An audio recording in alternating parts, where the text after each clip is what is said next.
Yeah, Sharia has regulations about women's dress and conduct to make sure that their behavior and their dress is according to Sharia. So whatever seductive appearance, makeup, anything that attracts male toward the female family member, that irritates, that Ghayra, that sense of jealousy that the Muslim men have over or about their female family members. So if the female family member crosses the boundary or violates that Sharia regulations, so the Muslim male might try to harm them or try to prevent them by force. So the word in Arabic is Ghayra. Now, does that apply to both the strange man who might be walking by and seeing his daughter or wife, or does it only apply to the daughter or wife herself? Does the obligation on a Muslim man under this interpretation of Sharia, does any of the responsibility fall on the man, or is it all just the woman who is dishonorable by even showing herself to a man? I'm just curious what Sharia says.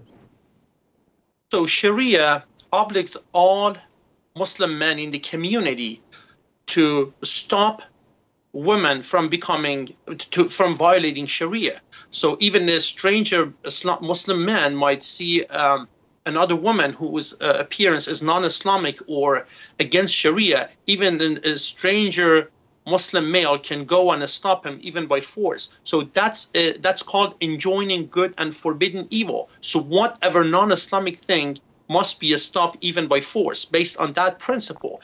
This Ghayra thing normally applies to female family members or male family members go against their female family members if they violate Sharia law. But it doesn't mean that other Muslims cannot do it. If the family members do not enjoin that, the other members of the community can take action and do it.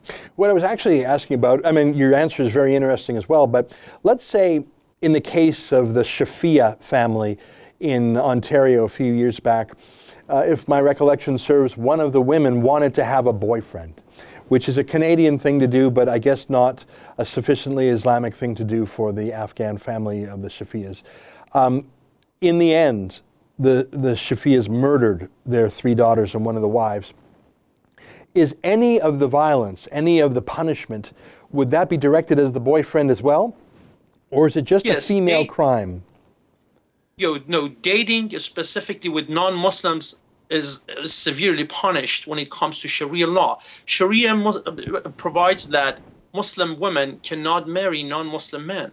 And specifically, if they are not, if a Muslim woman is not in wedlock with somebody, has not married somebody, has to stop dating or should not go through that inappropriate contact with a stranger or with a man who is not a relative. Now, how about the man itself? So, and again, I'm just, not that it's, that anything turns on it, but I'm just trying to learn a little bit more about this Islamic Sharia concept of Ghayra, of this covetous, jealous honor that men watch over women. So let's say in the case of the Shafias, there was some local boy, let's call him, John Smith or something. Would the Shafia patriarch, would the father of the family, would he do violence against John Smith also, or would he only do violence against his own daughter? They normally put the blame on their own female family members, but it doesn't mean that they do not take action against the stranger men. But normally they focus on their own female family members because they say if you had behaved based on Sharia, we wouldn't have run into such a problem. So they put the problem on the woman in this case. Yeah, I've heard an analogy, I hear this a lot. I mean, in Australia, the leading imam said to women, it's like you're uncovered meat. You don't blame the cat for eating uncovered meat. An analogy I hear a lot in Canada is, it's like a lollipop without a wrapper. Every bug gets stuck to it. You have a wrapper around a lollipop. You don't blame the flies. So I mean, I've literally heard imams around the world use those analogies, which basically says it's another way of saying, you were asking for it, the blame is on you. I find that very depressing. Hey, let me ask you a question. This case in Gatineau, it's still yet to be proved in court, but the facts, as the police allege, are quite shocking. My theory is for every case we hear about, there's an enormous number of cases we don't hear about because the women don't know they have rights or are afraid to reach out to have rights. In some cases, women don't even know that they're free because they're so kept under the authority of the men in their lives. They don't know what freedom in Canada or America means. What's your take on that? You've studied this. You've written the book on honor killing. What do you think of my theory?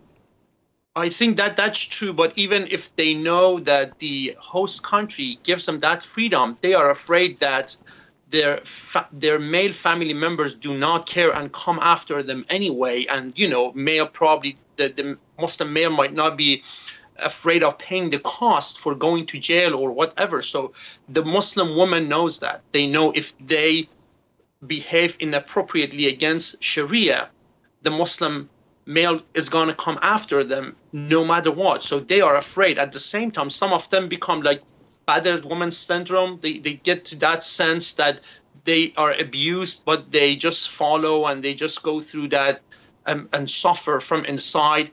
They put the headscarf by force, you know, but they normally do not try to go against their family because they know the punishment and the consequence is going to be so severe. You know, that's a very good point. We used to hear the phrase battered women syndrome a lot in the West, talking about how women can be psychologically broken. It's a form of Stockholm syndrome. You sure don't hear that a lot when we're talking about forcibly women wearing niqabs and saying, no, I really like this. I really like wearing a big black smock when it's 35 degrees Celsius out. I really like not showing my face. We should start to use the word battered women syndrome because that's exactly what's going on. Daniel Akbari, it's a pleasure to talk with you. You're an actual Sharia trained lawyer. The book, for those who want to order it on Amazon, I'm looking at the Amazon sheet right here. It's called Honor Killing, A Professional's Guide to Sexual Relations and Ghayra Violence from the Islamic Sources. And Ghayra is the Arabic word for jealousy. Daniel Akbari, thanks as always for a very educational interview. That's an excerpt from my daily TV show, The Ezra Levant Show. Normally it's behind a paywall, but I thought you'd like this video, so we put it on YouTube. If you want to subscribe to watch the daily show every day, including always 2 interviews a day, and I read my hate mail, just click on this screen and become a premium member.